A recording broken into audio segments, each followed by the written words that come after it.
1 second. I should be able to go live.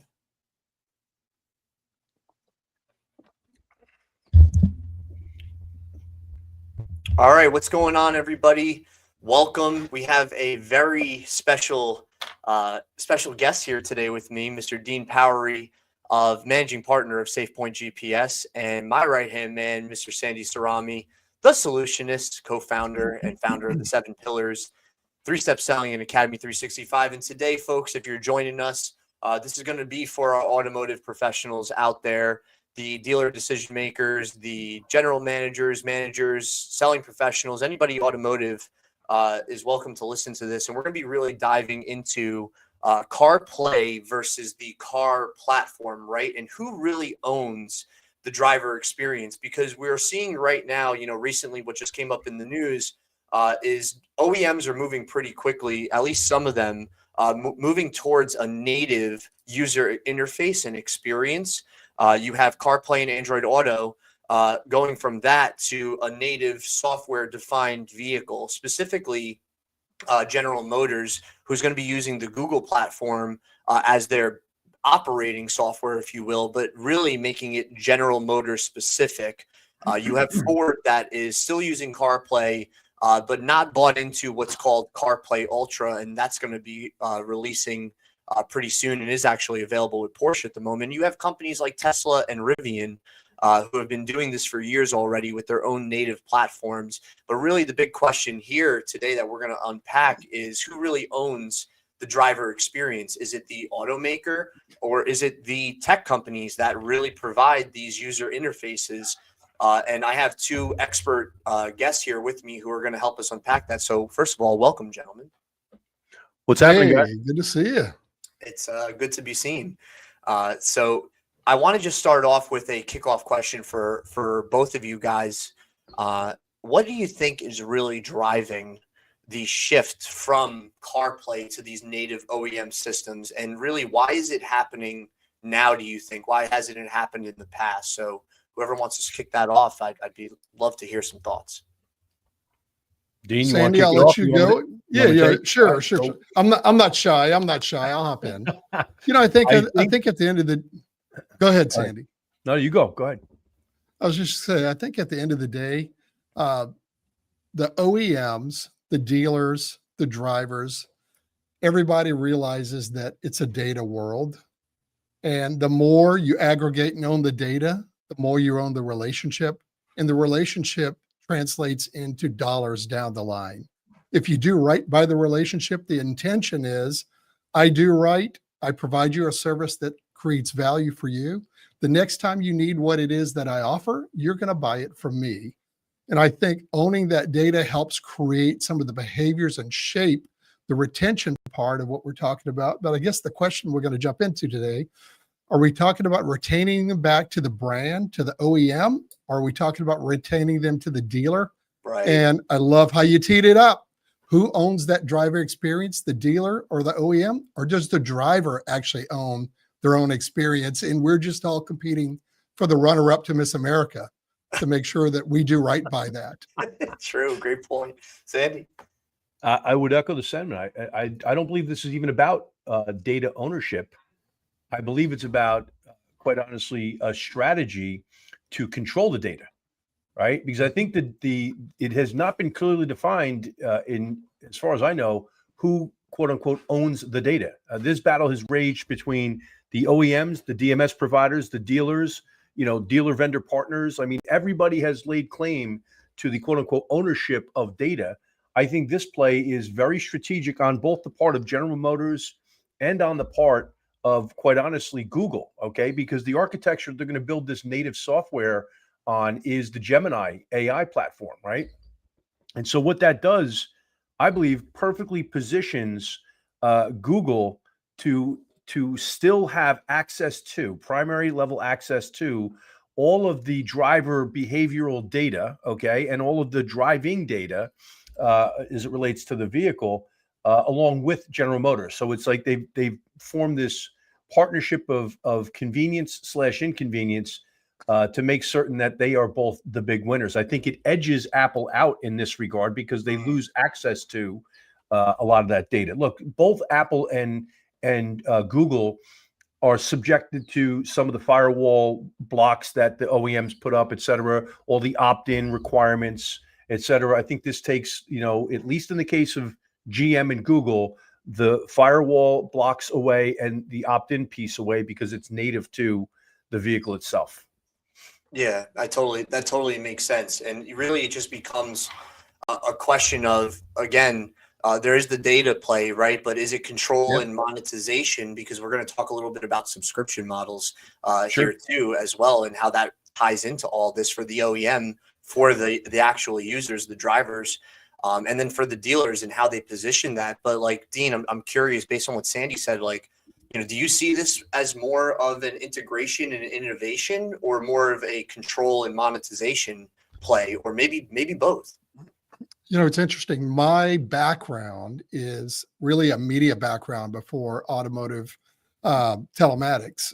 27 years of managing television stations, working with advertising agencies. And those guys really understood the data play very early.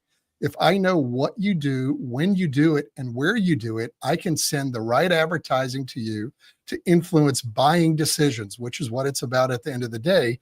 And Sandy, I would summarize what you said earlier with, it's really about the custody of the data and responsible usage of that data, so that we actually operate within privacy restrictions and guidelines. So there's a few fences that are built around the consumer to protect them from, I guess, coercive behavior versus providing you with the best possible experience. And I think at the end of the day, it really is not just the integration. The integration is how easy it is for the dealer, the customer, or the factory to manipulate that data. And I don't mean that in a bad sense or in an onerous sense. I mean to provide that data to the users in a way that it makes it easy for them to really just push it in the right area that they need it to be, whether it's the consumer, the OE, or the dealer, and then to turn around and monetize what the customer's true buying interests are.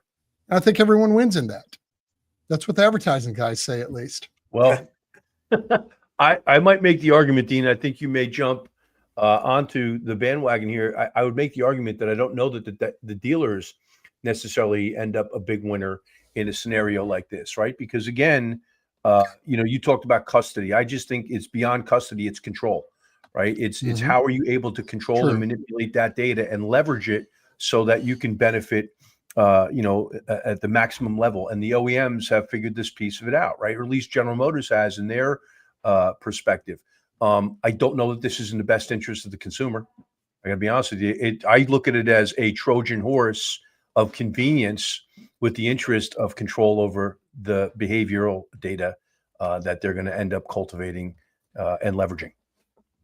I was in a conversation this week when I was in Kansas talking to dealers yesterday and the day before, and we actually were talking about this specific subject. And one of the things that was a common thread through each one of those conversations was, hey, at the end of the day, is it going to be a great inconvenience for the customer? Is it going to be a huge block for the dealer to really build a relationship? Is it going to tear down the bridge the dealer's trying to build for a relationship? Or at the end of the day, is it truly just about the consumer having the convenience that they're already familiar with and continuing to make that easy? And one of the finance managers I spoke with said this. He said, look, my dad is 70 years old. It took me forever to get him to understand his iPhone. Now I have to explain to him when he buys a General Motors vehicle in 2028 that he can no longer mirror his iPhone there. He's got to learn another platform, which by then he'll be in his upper 70s. And he said, I don't know that this is, from a consumer perspective, the best thing for a lot of these guys. And he said, we're expecting at the dealer level to get a lot of pushback. We're going to have to supplement with additional training so that when we're delivering a vehicle that we take the extra time it takes to give our consumer base, our customers, really just a training session on how to work with the car, because what they've done for the last digital age, what is that, last 15 years? Right. No longer works in a General Motors vehicle. Now you have to learn the Google platform And if you're an Apple guy, all you were doing was casting the phone you touch, by the way, that you spend more time with than your spouse or your job, and are intimately familiar with. Now you have to teach them how to do something new. Yeah, It was interesting. that becomes one of the biggest challenges, Dean, as you know, is like implementation of new ways of thinking, new ideas, new technology in this case, right? And how does that end up translating directly to the people that are coming into your showroom or submitting leads and having those conversations with your BDC people or your sales pros, right? To your point, I think it's great, Sandy. That makes me want to ask you a question, like when the interface becomes the product, right? It's not just the car anymore. It's actually like the user experience. When I was at Audi, it's one of Audi's goals, which was to be able to have people have more of a entertainment, infotainment environment in their car, especially as we lead towards different levels of autonomous driving, which we've already seen Tesla do pretty well and some other players in the industry. How does the dealership team evolve? Like, what are the new skills or mindsets that the sales and even the service teams that you think need to do to stay relevant in order with this change, so to go along with it? I mean, the short answer is they better know their stuff to make it easier, because that'll be where they're going to be able to exercise the relational aspect of their connection to the consumer. And so if they're not a subject matter expert as it relates to teaching their clients how to utilize the technology most effectively, then they're going to end up being commoditized, quite honestly. But I think, to Dean's point, this becomes almost like disintermediation of the dealer itself. It relegates the dealer to the sidelines, makes them far more of a transactional presence in that relationship with the driver and the vehicle itself, and puts the OEM in the primary connected spot where the relationship exists. If I want something, I have to go through that native platform in order to get it, whether it's music, whether it's a feature on the vehicle that's a subscription related feature, which is what they're all driving towards as on a go forward basis. Dealers are going to lose access to a lot of information that they could be utilizing on a platform like SafePoint. Quite honestly, I don't want to. It's a shameless plug for SafePoint, but if a dealer wants to market to their owner base, their driver base, service opportunities, service specials, parts service and special opportunities, or vehicle service contracts, or other things that they can actually market and sell to the consumer post delivery, they're going to lose the ability to actually do that, quite honestly. And so there's going to have to be other ways that they actually stay connected to not just the car, but to the driver itself. And then I think when you see that there's less of reliance on the dealer, there's less need to have to trust the dealer in that regard. Okay. And that puts the OEM in what I would consider to be the catbird seat, which is what they're looking for. Now, this is all assuming that it all goes in the right direction and that the adoption rates are what the OEM anticipates it's going to be, and we're not going to run into the typical technology and telematics challenges that most of the OEMs have self-imposed, okay, on themselves, and also the drivers that drive their vehicles. And so my point in saying that is that it may on the short term be, hey, once we have the control of the data, who cares whether they like it or not? It's going to be their only option until it's time to look at another vehicle. And Ford is taking a totally different approach. Ford is saying, we're going to stay with the Apple Carplay and Android Auto relationship because it is the most convenient and the most familiar for the driver.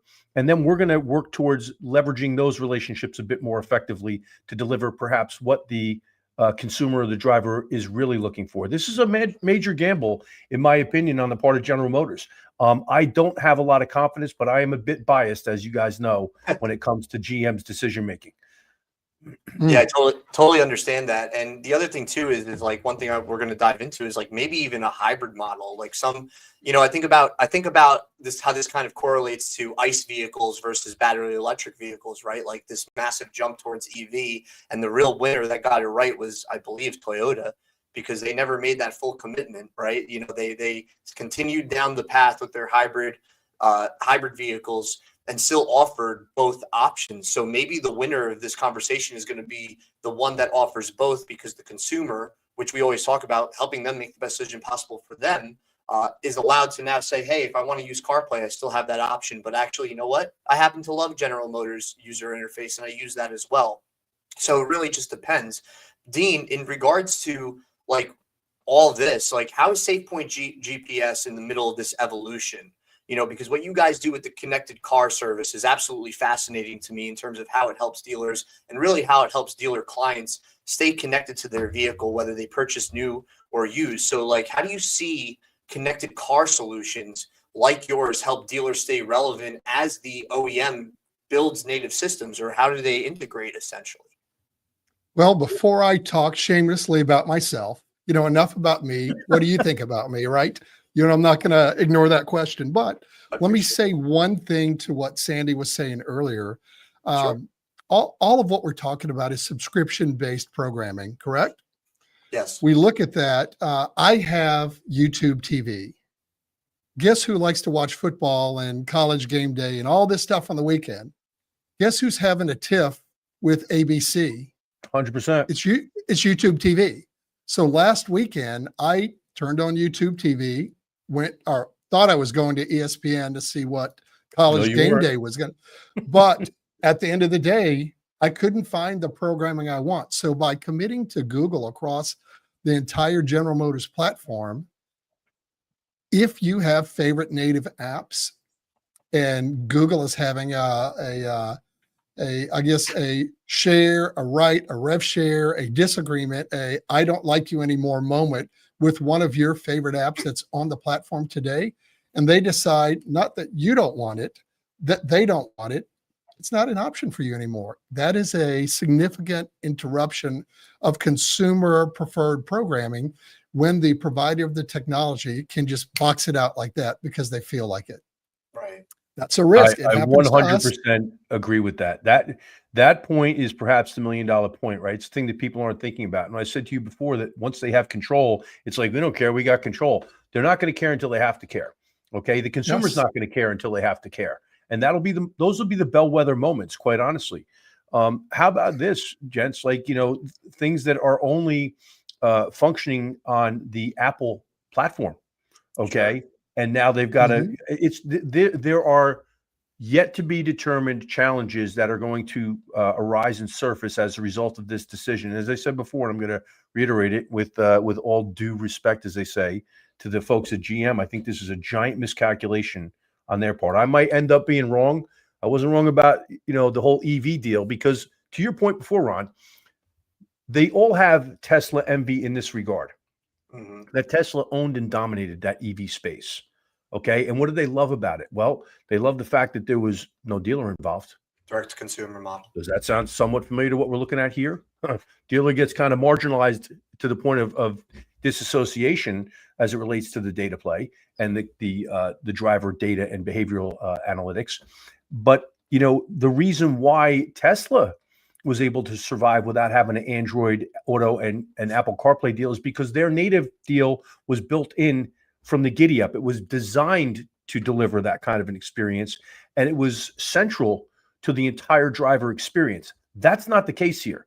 This is a post facto adjustment that's being made to benefit the OEM primarily, not the consumer. It will be sold as the Trojan horse of convenience, and that will not be the experience. It will not match what they are selling. That I can virtually guarantee you. And I want to make sure that we go back, 3-4 years from now and go look at the conversation we had. We'll see if I was right or I was wrong.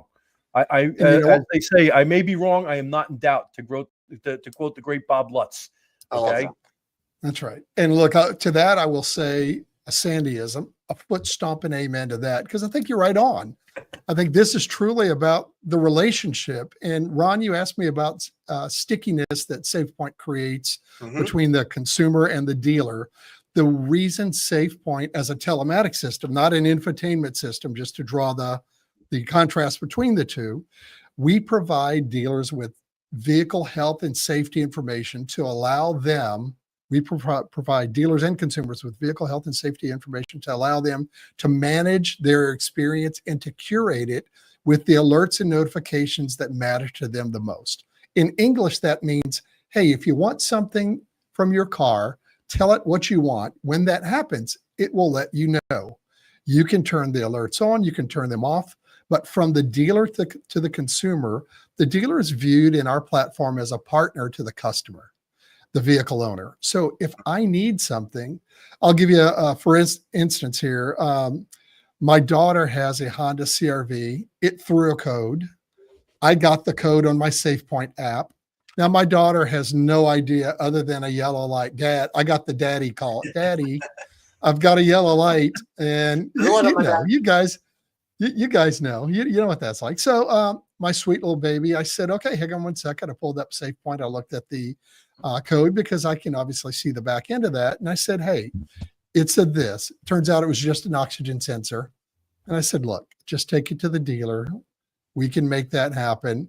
Now, she's in Texas and I live in Louisiana, so we weren't integrated to a dealer partner in Texas, but she could walk in with all the relevant information. And now she's building a new relationship with her Honda dealer in the Fort Worth market. And they're going forward going to help her curate her experience with the vehicle. And for a young lady in her 20s to have a dealer partner who's not just pushing something on you, and I know we're going to get into this, I'm going to tee it up a little bit. Not having a dealer branded app, having it come as a third party, I think it creates a lot more credibility. We have and had the option to do that. But let me ask you this. Every time your phone rings and it says Dean Powery Chevrolet, do you think I want something from you? Or do you think I'm just calling to see if you're having a good day? Right. But if I'm the third party platform that, by the way, you set the alerts and the notifications on, and you tell it what you want, when it talks to you and it tells you something, it's information you ask for. It's a third party verification. It does pull the vehicle's information, which grabs the brand loyalty, but it also ties you back to the dealer as a partner to help you co-manage the health of your vehicle. And guys, I got to tell you, Sandy's big on relationships. You wake up, you better be building relationships and bridges to somebody, whether you're the salesperson, the dealer, the consumer. We're in a relationship business. And I think maximizing that by providing the right information in a format that's easily digestible in the way the consumer asks for it. And I'm going to not tell you to practice the golden rule, do unto others as you'd like to be done unto. I'm going to tell you, practice the platinum rule, which is do unto others as they would like to be done unto. Do that. Going biblical, baby. I love it. Hey. Yeah, like I obviously totally agree with you on that in terms of also just, again, being able to have that third party application be kind of the bridge between the dealer, quote unquote, trying to sell you and really saying, hey, we have third party partners like a SafePoint, like an Academy 365. So that way our people can help you do what you need to do when it comes to anything regarding your vehicle, whether it's buying a new one, selling your vehicle, servicing your vehicle. We have these partners here in place in order to better assist you with that and help you get whatever desired end result you're looking to get as it relates to automotive, right? And your vehicle. So like with data being involved in this, of course, you know, a lot of people, I know Sandy, the data piece we talk about a lot, data a lot of times becomes like a new currency, right? Because it allows us to get a little bit more insights. You know, how do you think that the dealers are going to use a connected car service like a SafePoint, Dean, to enhance that experience, right? Not just selling more cars or more service. And same question for you, Sandy, too, right? Like, how do we make the experience better? Is it because of the streamlinedness of being able to diagnose a problem, or is it something deeper, you know, and what does that actually create in terms of like a feeling for the consumer coming into the dealership? We look at this from a partnership perspective. SafePoint is really a partnership facilitator between the dealer and the vehicle owner. And I think at the end of the day, whether, you know, we're providing third-party data, information the customers ask for, the vehicle owners ask for, we do it in a way that's convenient. We do it in a way that is understandable for a layperson. You don't have to be a service technician to be able to decipher what SafePoint says about your car. I think convenience and coming at it from a true, we are your partner in managing the health and safety of your vehicle, and building a bridge with the selling dealer. By the way, I'll draw that distinction, not anyone flying your flag, helping you build a bridge with the dealer who sold you the vehicle, because they care about getting you back to service the vehicle, which ultimately means when it's time to buy another one, if SafePoint was a tool that helped you stay connected, you're more likely to buy another vehicle from that dealer, and it makes it convenient for you. And of course, that is one of the goals each of the dealership has. For sure. Sandy? I would agree. I think it creates enormous opportunity to create some type of a platform, an expanded platform, SafePoint being a great example of it, where the dealer has the opportunity to create the kind of consumer choice, versus the tech tyranny that we're seeing come, at the OEM level with General Motors, right? I mean, it's being disguised as consumer choice, but that's really not what it is, right? And it rarely is it ever what they tell us it is, for sure. And I think that, Ron mentioned data as the currency. If that's the case, then I think transparency, trust, and simplicity are really the flypaper for client and consumer and driver loyalty, right? At the end of the day. Again, here's how I see it. I don't think the next competitive edge is going to be found in, horsepower ratings or hardware. I really think it's going to be ultimately who controls that connection, okay, and who controls the flow of data from that connection, and then what are they going to do with it in the interest of creating a better scenario for the driver/consumer. Okay, that is not how I see this being played out right now. Now, if somebody on the third party side, like I said, Dean, can actually do that and supplant that. And I don't know, I'm not a tech genius for sure, but what I do know is real actual people. And if this is not in service of the real actual people that are driving these cars on a regular basis, then they're in for some pain and some conflict. And I think it's going to create some uneasiness as well when you start thinking about Google being the platform that just basically you get inside of the car, you shut the doors, it's you and Google going somewhere. We have enough spooky moments, as I like to say, where you and I are talking about, a brand new computer speaker. And then the next thing that pops up on my cell phone is a computer speaker ad, right? Is my phone listening? Is Apple listening? Is Facebook listening? Now you get in your car, you're like, oh my gosh, I thought I was having a private conversation. Is Google listening? And will that create some uneasiness as well? Because when you say computer speaker in your car, and then the next thing that pops up is an ad for computer speakers, are you going to are you going to feel a little spooky in your car going forward? And again, I mean, I'm exaggerating. I'm exaggerating. Yeah.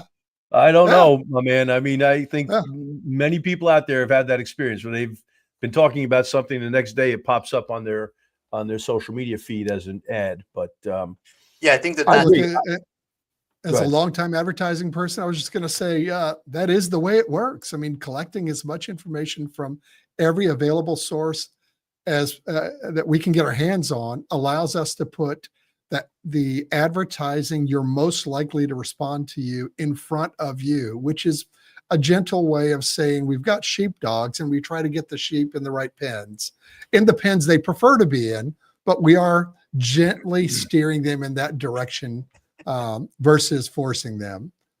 As long as it's not in the form of modern day subliminal frame disruption. Okay, like they used to do back in the 50s and 60s, right? And that's in essence what we're talking about here today or right now.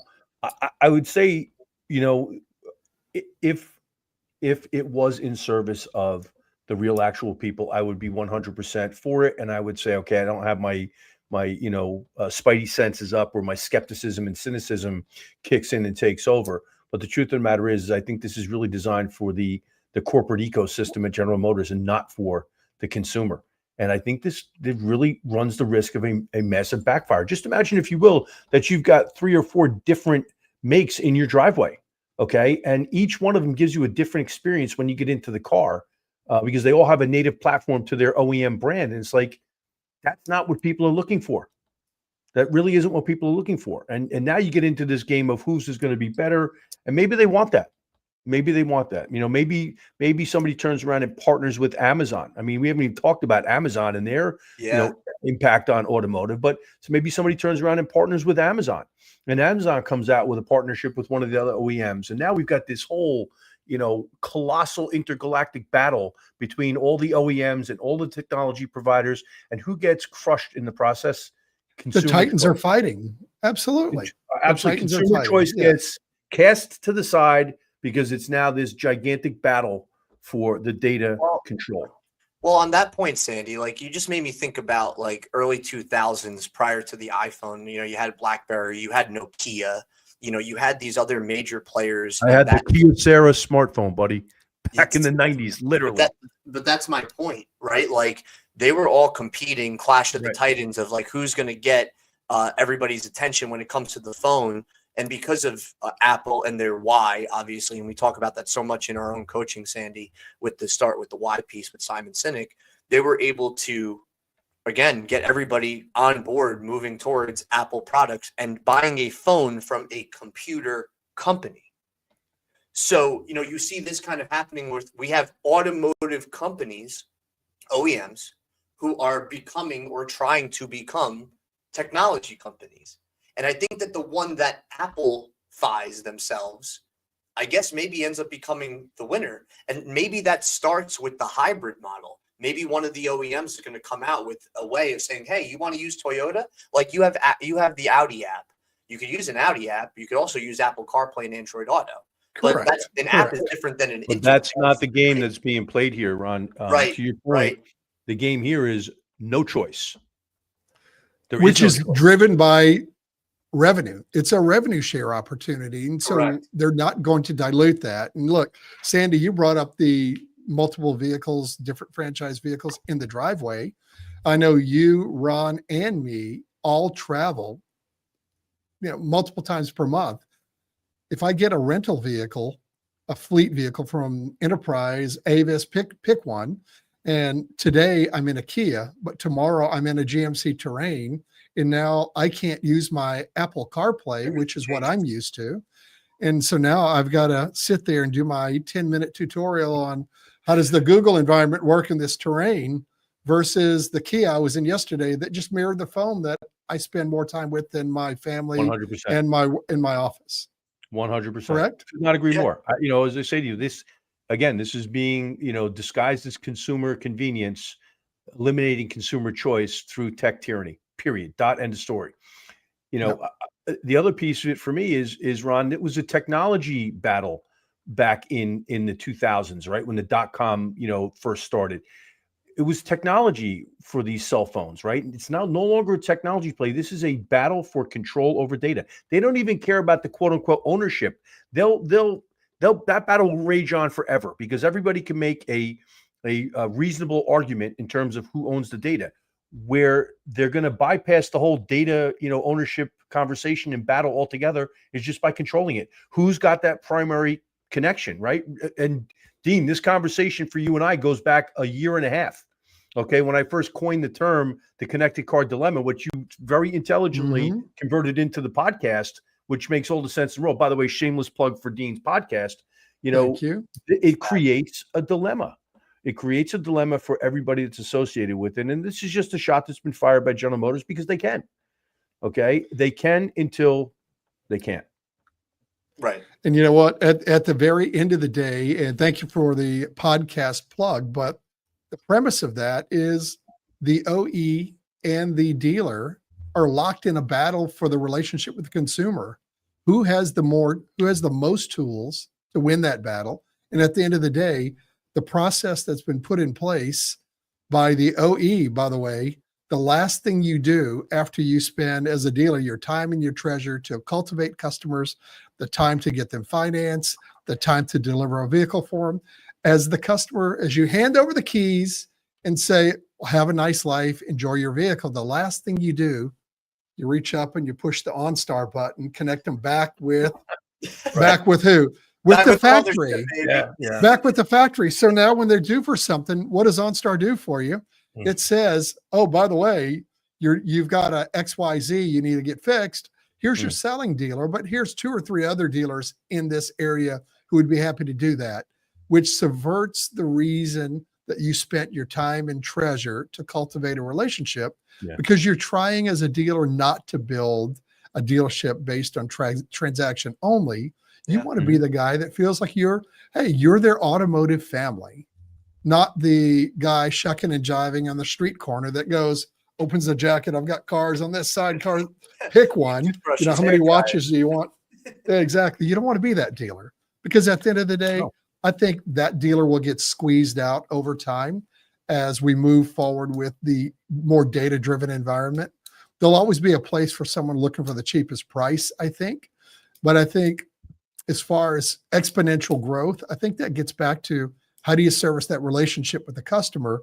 What tools are you using to create value for the customer? And irrespective of whether you feel those tools create value, do the vehicle owners feel that value as well? Yeah. And to that point, Dean, like, it just makes me the argument of, like, not the argument, but rather is it being problem focused or solution oriented, which we talk about all the time, Sandy and I. And in this case, like, we're looking at it as a potential threat from the OEM for the dealer, right? In terms of the relationship with the client. But how about it being a potential opportunity, not just in revenue and profitability, but in terms of driving that experience and tying it back? Could it be something that actually creates an opportunity for dealerships? You know, maybe it's just being able to be better at explaining the technology or how the user interface works, being able to de-risk the brand because of something related to the interface. How do you guys think that this could actually be a plus rather than a negative? I'm like biting my lip right now. I'm just going to say to you, that's how it's going to be positioned to the dealers. I can tell you that it's going to be sold that way and packaged that way to the dealers, the smartest ones. And there are plenty of smart dealers out there. That, by the way, at the end of the day, that is the motivation for my perspective, quite honestly, is I want to see dealers win. I'm a former General Motors dealer, so I want to see dealers win. I believe that they are undercut at every turn very often by the OEM. Are there dealers out there that are not paying close enough attention to the CX and the relationship aspect of the consumer and driver relationship? 100%, no doubt. But the smarter ones are going to recognize it for what it is. They'll figure out how to create opportunity from it. They always do. The smartest dealers out there are really innovative. They use ingenuity. And to quote my dad, ingenuity is what won the damn war. They'll figure things out, but it still goes quite a distance in playing this intermediary between the dealer and the driver. And we've got to make sure that, now the CX becomes even more important. The experience that you deliver to that client on the showroom floor throughout the entire, purchase decision process, throughout the delivery process, and then post-delivery, the service experience and how you stay in touch with them becomes perhaps even more important in a scenario like this. They'll sell it to GM dealers like, hey, they're going to, they'll be more likely to come back and buy another GM vehicle because the native platform is going to be, so familiar to them. They're not going to want to change. I remember Reynolds and ADP/CDK at the time making the same argument until, 3, 4, 5 other providers came along and said, you know what, we're going to make the transition less painful. Sandy, on that point, I want to ask you a very specific question. Like, my dad used to say, well, everything old is new again. So maybe it's older skills or mindsets that become important. But, like, what new skills or mindsets, or what things do people maybe need to relearn in terms of the sales and service teams at the dealers to help them win, in order to cater to the relationship and the experience of the consumer that walks through the showroom, right, and buys a vehicle or services a vehicle. And also, of course, that would drive the profitability for the dealer as well. Like, what are the skills and mindset pieces that maybe with this change are going to become important for the personnel at the dealer? I mean, I could simplify it to a sentence or two, and that is, in an age driven by, data, technology, digital, and AI, we've got to remember that it's real actual people who we are serving and selling to on a day in and day out basis. And if we don't take into consideration, as a primary consideration, what's best for them, then we're missing the mark. Okay. The dealers that win at the very highest levels, and the OEM, I hesitantly put the S on the end of it, but the OEMs that win at the very highest levels are the ones that place primary focus on what does this mean to the people that we serve and sell to on a daily basis.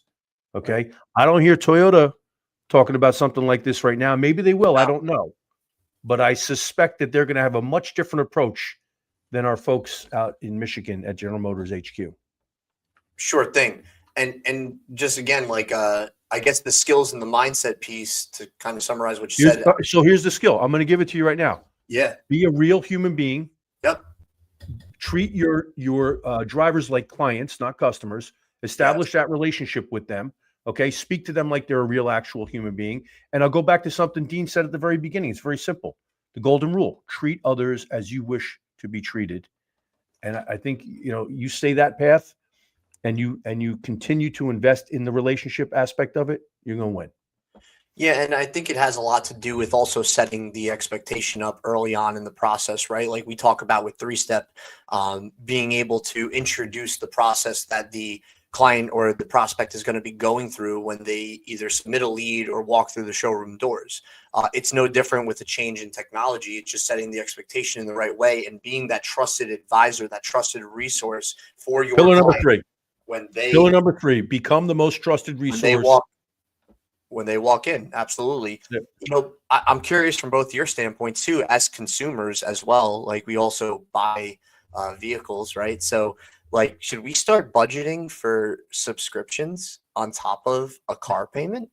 Because we saw in the past, BMW kind of tried to go down that road. It seemed like a little bit, and I don't think they had too much success, and they kind of pulled the plug. So I'm curious if that's going to be something that sparks back up with the user interface. What are your guys' thoughts? Look, let me hop in on that for a sec, please. And I'll ask you two, both of you guys, does anyone on this call other than me have subscription fatigue? Oh yeah. Okay, let me ask you this. Well, we had this conversation with the dealers in Kansas yesterday and the day before. We all were winners when we heard that we can deregulate cable and we can just pick and choose the channels we want and how much money we were going to save. I was paying, I don't know, $150, $180 for cable.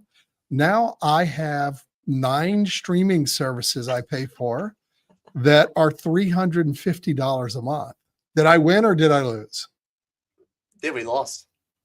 I think I'm losing. And you own none of it.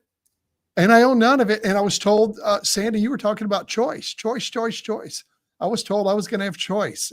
And I exercised the choice. 9 streaming services later, $350 a month.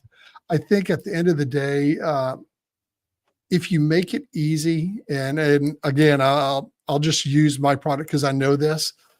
Our product is paid for when you purchase the vehicle at the time the product's financed. Mm-hmm. There's no monthly payments.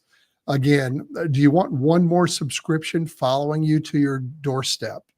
And I think consumers at this point, I think there's just subscription fatigue around the country. And I think consumers are tired of it. I think if you make that convenient, they see value, they buy it, they pay one time. Hey, I'll see you in 5 years because you bought this for 5 years. It's integrated. It's going to do X, Y, and Z. We were clear about the value proposition and nothing's going to chase me to my mailbox. I think that's a winner. I truly do. I don't disagree with anything that Dean just said. I'm going to quote one of the most vile human beings to ever breathe on planet Earth. That is Klaus Schwab, of the World Economic Forum. His quote was, "You'll own nothing and be happy." Yes. Okay. But here's what he was really saying: you'll own nothing and we'll be happy because we'll be the ones in control. Yes. You understand? So this is why you got to really pay attention to what they're telling you, and you have to know which words to flip so that you really understand what the end game is. Ron, you said before about, what is the actual product? Yeah. The product is the driver. The product is the driver. That's it. That's what this is all about. The product is the driver. Okay. And so, again, until there is a consumer revolt, we're going to continue to see decisions like this foisted upon the general public. And until they say no more, I've had enough. I can't swallow another subscription. I can't take another, fence being put up around me. Like, I'm done. Until people stand up and say, I've had it. I'm mad as hell and I'm not going to take it anymore until we have that moment. Okay. As a consumer base. Yeah. going to continue to happen. Christopher Nolan, the director of The Dark Knight, came out recently and said everybody should go back and buy DVDs. And as crazy as that sounds, he said it in regards to the vein of what you mentioned about Klaus Schwab, like you'll own nothing and be happy. Like if you have Amazon Prime, and this is relevant, of course, to our user interface. It's exactly what we're talking about here. If you have Amazon Prime and you pay for a monthly subscription, and then you buy a movie on there, if you don't own it, if you cancel your Prime membership, you lose. You don't have that movie. But if you buy the physical movie, it's yours. Nobody can take that movie away from you. You just got to find a DVD player in 2025. Get out of my house, okay? You're like sitting in my kitchen right now. We have this conversation all the time, and I've got sitting to my left over here in my studio all of the Dean Martin roasts on DVD. Right. And I'm like, man, I want to go play those. Well, we threw out our goddamn DVD player. Sure. All right. And I just said the other day, I'm like, I'm buying another DVD player. They're like, what? I said, I'm buying another DVD player to that point. And so you're right. Until we get wise up and figure out what's really being foisted upon us, it's going to continue to happen. And I think the interesting thing in that exact. Go ahead, Ron. Go ahead. Please, you first. I was just going to say the interesting thing, the contrast to that, Sandy, is, and look, I'm just going to fess up, and I'll tell you my lazy human experience. There are movies that we own that are from where we sit in our living room, 14 feet away from the couch, from the sofa. Oh, I know where you're going. Yes. But, buddy, the remote's in my hand, and I go, well, I could walk 14 feet and put it in the Xbox or the PS5 or whatever the kids have there and use that as my DVD player. Or I can push this button twice, give Amazon $3.99 for the movie I own 14 feet away, and for my own convenience, continue to sit in that warm spot that it took me 5 minutes to warm up. And for $4, I sit in my spot sometimes and I just queue up the movie. I mean, shamefully so. I think that is sadly probably more common the than prison cell than of it is personal convenience, right? The prison cell Yes. of personal convenience, right? Yes. How do they get us to walk right in and shut the door behind us? Make it so convenient that we never even think about the door closing and being locked behind us. Yeah. Yeah. And by the way, if I'm offending any of the techno, geniuses out there, I'm not sorry. No. Okay, really don't care.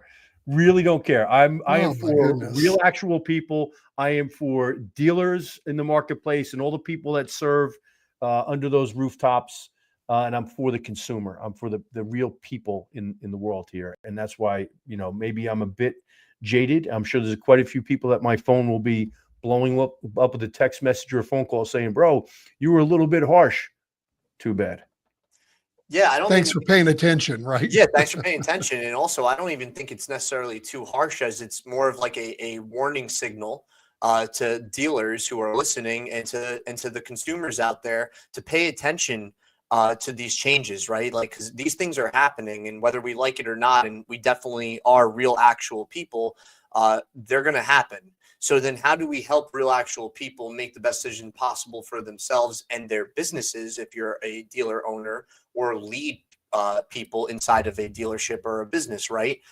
So I think, number one, it's what you guys kind of touched on in terms of the simplicity and the convenience, and how can subscription fatigue end up playing into something that's going to make it simple and convenient for people that is a new way or maybe a hybrid way of doing these things when it comes to the user interface and interacting with your vehicle and the time that they're in their car, right? I don't know about you guys, but I think I forget exactly what the exact stat is, but how much time people spend in their cars who work a traditional 9 to 5 and are constantly in their vehicles. That user interface kind of becomes a hub for their day-to-day life. And if it's not simple and convenient for them to use, what is it? What's the purpose of having it?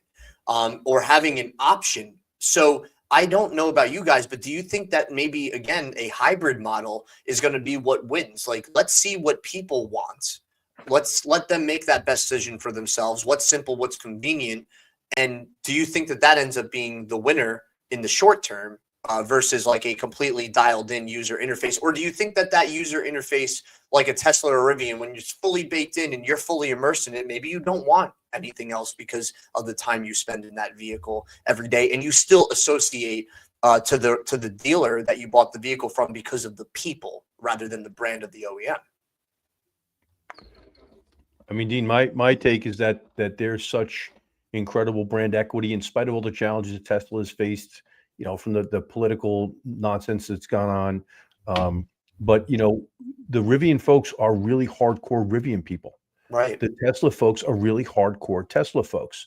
The other OEMs, with a few exceptions, don't enjoy that same level of brand equity, right? And so they have the luxury of being able to utilize that native platform that was built with a purpose of consumer experience in mind from the giddy up, right? So it's baked into the entire experience that they have in owning that vehicle and the brand equity that they've got, okay, and the brand recognition that they have.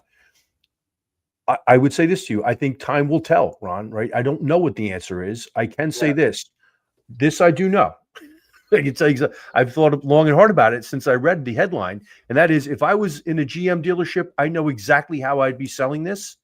And if I was in a non-GM dealership, I know exactly how I'd be selling this. Yeah. You follow me? Or Okay. against them, right? I can sell against it. I can sell, for it, but I know exactly what I would be doing in both scenarios. Okay. Sure. But they don't enjoy the same level of brand equity that a Tesla and even a Rivian is starting to gain. I read today, Rivian losing $90,000 a unit, at this point. They knew it. They're going through the cash burn period. They got cash to burn, plenty of it. They've got plenty of Amazon money behind them. And by the way, there is the connection between Amazon and the connected car experience right there. I'm sure they're watching very closely what's going on here. Mm-hmm. Absolutely. And you're talking about what essentially is cult brands. You can't tell a Tesla buyer that Teslas are not fantastic vehicles. It's almost, I guess, at the end of the day, I think Steve Jobs created the iPhone cult. And you start thinking about this, there is nothing wrong with the iPhone 16 that I have that should compel me to run out and spend $1,400 on an iPhone 17 that will do that much more than the phone I have today. But at the end of the day, there are people, including some of the young people in my office, who waited a month holding their breath. And it was literally like Santa Claus showing up on Christmas Day with a bag of toys. Mm-hmm. And they have created not a small cult. Steve Jobs and then Tim Cook and then the whole Apple culture has created a rabid following. And, for the Teslas, for the Rivians, they're such a small subset of the automotive market. They have an extraordinarily loyal fan base, customer base, but there's still this much of automotive sales when it gets down to it. No question. And we watch this whole thing play out with EVs. The electrified vehicle was going to be the future. States were mandating getting rid of ICE vehicles by 2030. And then now the pendulum swung back to your point, Ron. You were talking about hybrid in the sense of what we're talking about, infotainment, navigation, possibly even telematics in that discussion. But I'll take it back to the type of vehicle and what drives it. We're swinging back. Toyota turned out to be the genius. Yes. They stuck with their hybrid, and it gives customers partial EV, partial ICE, and you get the best of both worlds. Now you get 42 miles per gallon on your Highlander, and you still have the ICE vehicle, because I can't bring Ron a bucket of electricity if I have a brownout so that he can drive his vehicle. I'm gonna resist the urge to hop down the rabbit hole. Okay, I won't do it. I promise you guys, I won't do it. Step off the ledge. Step off the ledge, Sam. No way. I'm not doing it. But here's what I will say to you: is this? You raised such a great point, right? Because a couple things. First of all, they are a niche brand. Both of them, both Rivian and Tesla, niche brands, right? You can't apply niche brand dynamics to a broad scale OEM brand like the General Motors brands or the Toyota brands, et cetera. The two do not equate. Okay. And so this is the big mistake they keep making, because they have such envy over the ability for them to control their ecosystem so effectively. Okay. And quote unquote control consumer choice. What they did was they built to consumer choice. All right. That's Tesla's secret sauce. They built to consumer choice. They built to the market segment that they were looking for, and they built to it, as opposed to trying to reverse engineer it at scale to a niche level dynamic in your brand. And it does not work. Okay. We've proven it. Yet, like the little kid that burns a finger and then says, well, I got 9 more. Let me stick another finger in the fire, and then another finger in the fire. And before you know it, they can't use any of their freaking hands, and they're looking for another bailout. I don't know. Just saying. Yeah. And I hope that's not the case. Right. But enough. Like, let's recognize at the end of the day what long-term success means versus chasing some one-year cycle. They think they're playing for the end game. And the truth of the matter is, this is going to be just like, we're committing 100% of our vehicle lineup to electric vehicles effective 2030. Right. Okay. How'd that work out? Yeah. We're right back where we started again with nonsense like that. And so I'm hoping for the dealers and the consumer's sake that that either this works out in a way that everybody ends up winning, or they reverse or adjust course so that they find a path where everybody can win. Yeah, that might look like that hybrid model, right? Like, imagine you have a native UI, but if you wanted to, there was like an extension to say, if you want to run CarPlay Ultra, go for it. You could still do it baked into it and just give them that option. And I think some of the manufacturers, because I know like Porsche has not, Porsche has committed to CarPlay Ultra, which Ford has not. It's a new level of CarPlay. And then some brands are just not going farther down that rabbit hole, and you're starting to see them probably have in their boardroom meetings like those questions of what do we do? Where then you have the GMs of the world who are fully committing. But again, like to your point, Sandy, it's like, and to your point, Dean, it's like don't try to tell the people what they want. Let them tell you what they want, and then adjust accordingly and have that available for them and amp up the value. And you want to give a bunch of things around that. Even like Sandy, we talk about building out offer structures when we're doing coaching and things of that nature. It's like you have to give people what they want, not what you think that they want. So you could think that you have the best idea in the world, but if the market isn't starving for it or hungry for it, it's a great idea for you. So we do have that a bit happening as we're paying attention to what the OEM. I can hear the conversations inside these boardrooms, right, in the C-suites. 20 years ago, we're all for consumer choice. Let's until we aren't. Yeah. Until we aren't. So yeah, certainly. So to round out the conversation, guys, I want to ask you both, one last. It's kind of a two-parter question here, but what do you think? Essentially, moving towards this connected car world, what is the role of the dealer? What is the role of the partners out there in assistance to the dealer to help their clients in the experience? Is it tech concierge, service hub, maybe something we're not even thinking about? And then what's the piece of advice you'd give to dealers right now who are preparing for this wave of potential tech disruption or advancement? Okay, I'll hop in on that. So the way we're looking at it at SafePoint, the initial genesis of our value proposition is information for vehicle health and safety for the consumer. They're able to curate their entire experience from the top to the bottom. And again, as I said earlier, choose what they want. But we also think over the next several years, as we continue to iterate our software platform, that there's an opportunity for SafePoint to become an automotive marketplace. Again, consumers can add widgets or take away widgets, but say you're buying a vehicle today and you just want to do spot insurance to get that vehicle out of the dealership. Would you like to sit there on your phone and do a bunch of quotes?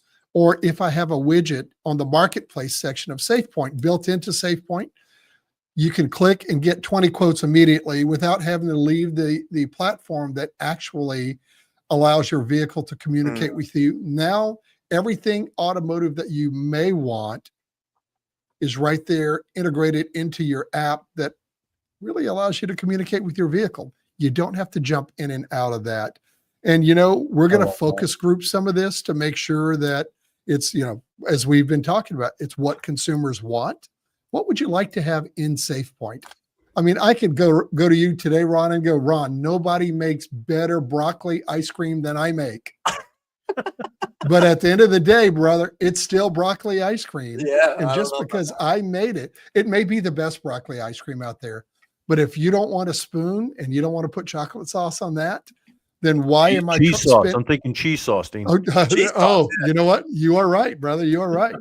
If you don't want to do that, then I shouldn't spend time in an area where you, as my ultimate consumer, is not going to see value. That's and right. I think as we evolve and continue to enhance the SafePoint platform, we've added a lot of vehicle health and safety diagnostics, and we've translated all that into simple English.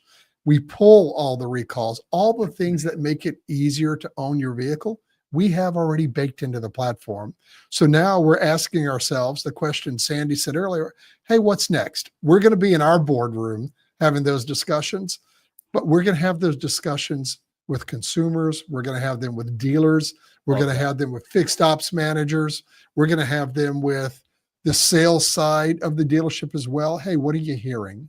And we tell all of our finance managers, who are usually the last person to talk to the customer before they activate their SafePoint plan, to let us know what they're hearing. Hey, does SafePoint do fill in the blank? If they ask you something that we don't do, hey, do us a favor, write that down and just pop me a text with that, because you know what happens? That goes on the potential R&D list. Mm-hmm. And when we have enough critical mass on that, it allows us to curate our entire platform in the direction of what consumers want in the experience. And that's kind of where we're going with ours. I love that. And real quick note on that, Dean, it kind of reminds me of there's a tool called Silo, and it creates word clouds. We experienced it at BB&C, and the presenter put that word cloud up, and everybody could text from their phone the word that they wanted to use to describe AI in this example. And the one that popped up in the middle of the word cloud was the one that was used the most often. Yeah. So it's kind of a similar thing that you're talking about. Sandy, same question to you, my man. I would first start by saying that, we have to remember that dealers are the ones that are at the initial contact point as they create the relationship with the driver and the consumer, right? And so the better job that we do at the dealership level in making sure that we make that experience so good, okay, that they never want to do business with anyone else, anywhere else ever again, then it puts the dealer in a much better position as it relates to what they're staring at today. I think we have two very different approaches. If we're going to take the GM and the Ford approach, they've got two very different approaches here today. GM is saying, we're going to force upon you the choice that we've decided to make for our own best benefit to optimize our broccoli ice cream. Yeah, exactly. Exactly. We're going to force that down your throat. And Ford is saying, we're going to give you the choice depending on which, mobile phone operating system you are utilizing at this point in time. And by the way, if you have people in your home who share cars but don't have the same operating system, it's not going to make a difference for them, right? Mm-hmm. They're going to have something that they're familiar with either way. And I think the time will tell which one is going to be the better choice. And by the way, they both may end up being good choices. I don't know for certain, but to be completely honest with you, as I said to you before, if I was a betting man, I'd be betting on the Ford choice versus the GM choice. And I just want dealers to be prepared for it. And if consumers exercise their true choice, which is they get the chance to say no to what they don't want and yes to what they do want, then the OEMs are going to have a decision to make. So what advice you given to the dealers about preparing for this, in your opinion, Sandy? What would you tell them to do? Just listen to their people. Number one, you got to play the hand that you dealt. Yeah. If you're a GM dealer, you got to play the hand you dealt. There's no, not going to fight City Hall. No. However, no matter whether you're playing the GM hand, the Ford hand, the Toyota hand, the Tesla, I don't care. It doesn't make a difference. If you're not focused on establishing and really cultivating strong, highly trusted relationships with the people that you serve and sell to, the real actual people that come into your business every single day, then you are susceptible to whatever disintermediary wants to play a role in cutting you off from that That's right. relationship between you and your clients. Yeah, and I'd even add, of course, that trusted relationship with your people, because if you're not helping them set the expectation the right way, and that information is not trickling down to them in a way that is going to at least help them provide more value and cater to the experience of the people walking into your dealership, buying vehicles or servicing vehicles from you, you're going to have a hard time, an even harder time with the changes, because they're a direct extension of you and your vision and your culture that you want to set. And no matter what the OEM does, right? So you got to just, like you said, Sandy, you got to take it as you go. You can't fight City Hall, but you definitely can enhance the abilities of the people that you lead, so that way they can enhance the experience of the people that walk into your dealership. Control the controllables, right? You need to Mhm. you need to inspire, educate, and empower, and then hold people accountable in your rooftop or rooftops, so that they deliver the kind of customer experience or client experience that's so good that they never want to do business with anyone else anywhere else ever again. I can't stress that enough. That's the key right there. That's the goal. Gentlemen, thank you so much. I mean, this is, anybody that's been listening has been super insightful with so much going on in terms of the technology world and how we serve people and help them make the best decision possible for them, and have the right types of experiences and give them the right type of info so they can make that best decision possible for them. Any final thoughts, guys, that you'd like to add as we close out? Sandy, you I want think to? we touched it all, Dean. Cool. I think all of it's been touched. Build bridges. Build bridges, because if you stop building bridges, you're going to wake up in a future that doesn't have potential. Amen. Thank you, guys. I appreciate you. This has been Carplay to Car Platform. We'll definitely be seeing you again on another live episode. And Dean, thank you for joining us and bringing your insights from SafePoint, and what you guys do is really, truly incredible. So thank you again. And to anybody listening, that technology that's out there might redefine how people connect to their cars, but at the end of the day, it's still real, actual people in your dealerships who define the experience, and the real, actual people that you're looking to serve in your community. So always keep that in mind, and thanks for listening. All right, guys. All right, Thank you. Thank you. Appreciate you.